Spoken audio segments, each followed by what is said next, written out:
prepared yet. You need to try and pick off the units as. Look at the shields on the mark. Oh my god, the drone's gonna take him.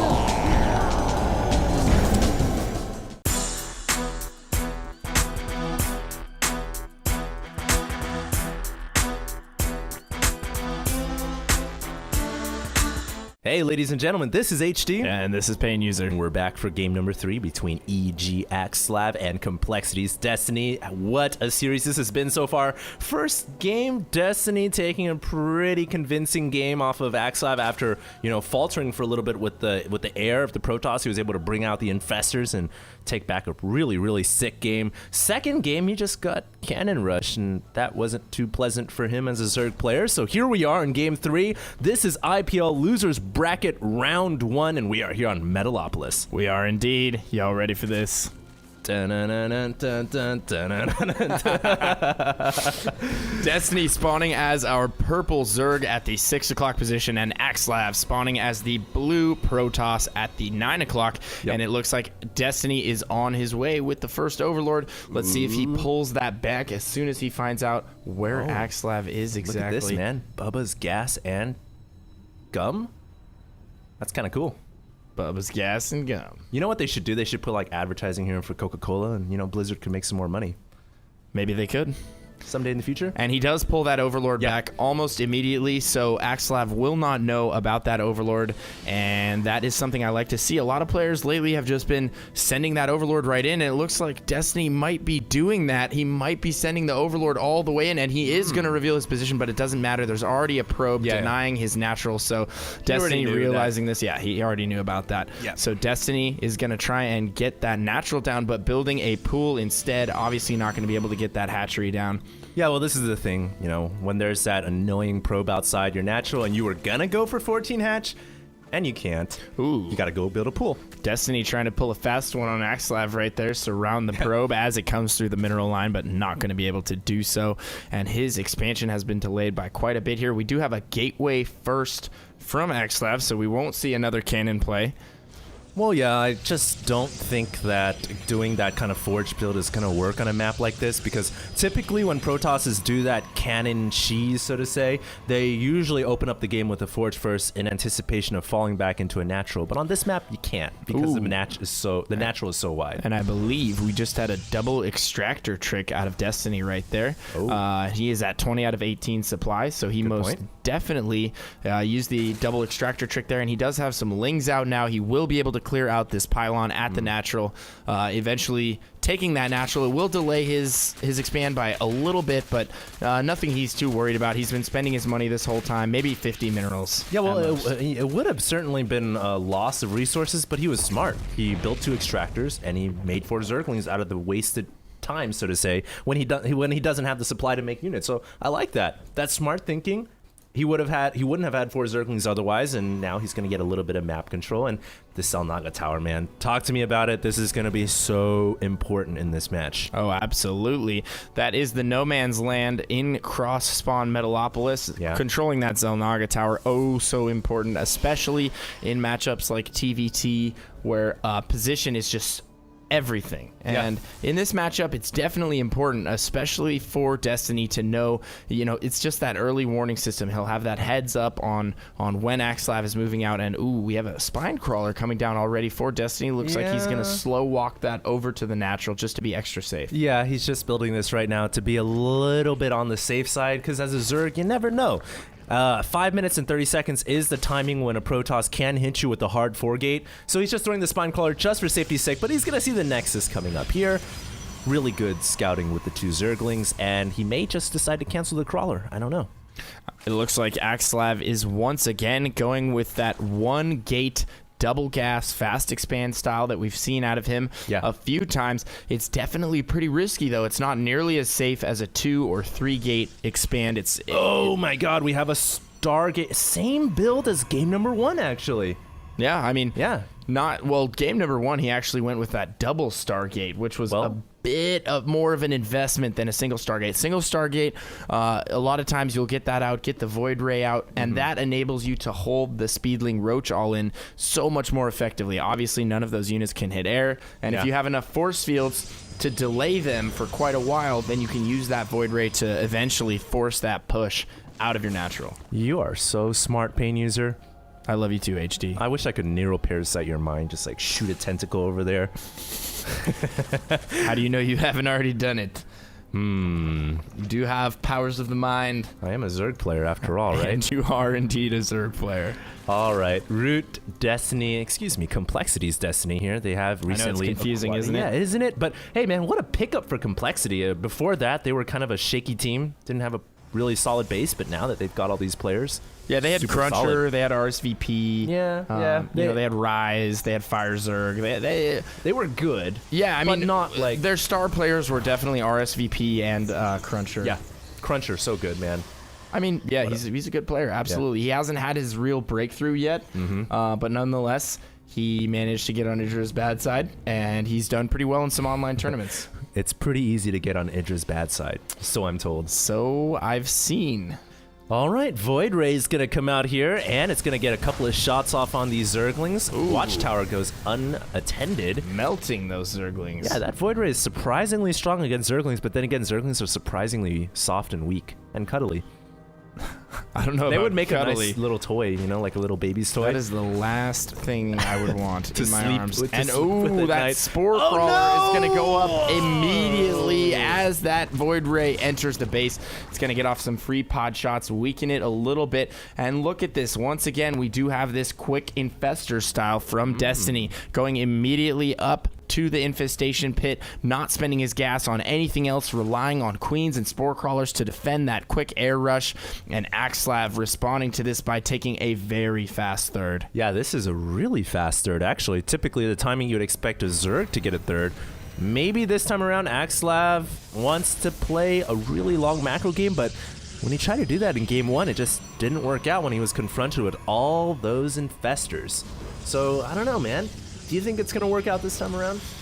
I don't know. Judging from the infestor control I saw out of Destiny in game one, I was just so impressed by that. I think he's going to do very well with these infestors if Axslav allows the game to unfold in a similar fashion to game one. Yeah. Now, I feel like what Axslav needs to do as a response to all of these infestors is get High Templar much quicker for that feedback. Not necessarily for the Storm, although that will help, but feedbacking all of those infestors and just instantly killing them before the fight would just make such a big difference. And we have Zerglings surrounding a majority of his army. One sentry will go down, but and two stalkers, maybe a third here.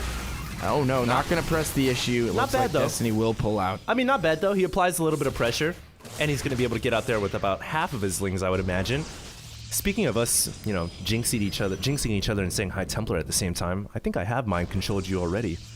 You know what you're saying moments before you say it? Indeed. 6 infestors now on the way. Probe will scout Destiny's third expansion, and he does have quite a few spine crawlers up here. And this is just because, you know, he doesn't have that many ground forces, only relying on lings until he can get infestors out. You really do need some crawlers to defend in case Axslav decides to press the issue and make an attack happen. And I love this wall here, man. This is absolutely. the Great Wall of Qingtao, China. You gotta have your third so fortified on Metalopolis. It's just essential. Otherwise, your opponent can just abuse mobility, especially a Zerg player. Yeah. They can hit the natural. They can hit the third simultaneously. There's really no way for you to be in two places at once unless you split your army, and then you run the risk of losing one portion of it. So, and Axslav is gonna get a beat on the third of Destiny. He will know the exact timing of that. It was not saturated. There wasn't a single drone there, actually, so he'll put 2 and 2 together and realize that that is a recently finished expansion, and he will probably plan accordingly. Yeah, he actually had a probe down there a couple minutes ago, so he did see when the hatchery was still morphing. There you go. Yeah.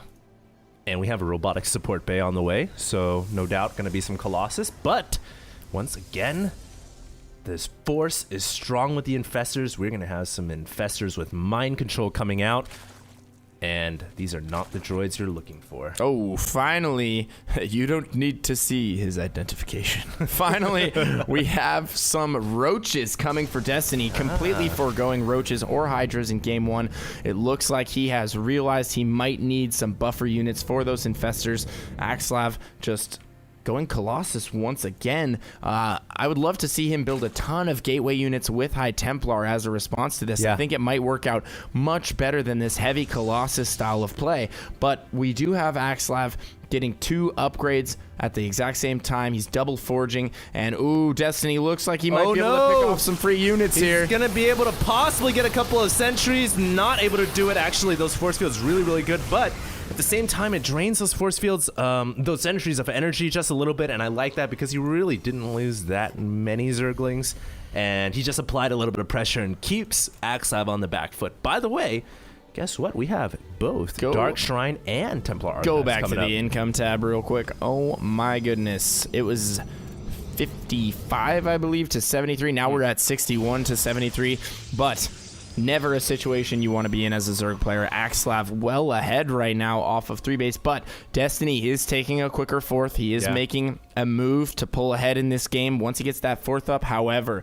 Axslav does have the Templar Archives and the Dark Shrine down now, so we will be seeing Dark Archon, or I mean, we will be seeing Dark Templar. God, why do I always do that? We will be seeing Dark Templar, possibly some Archons.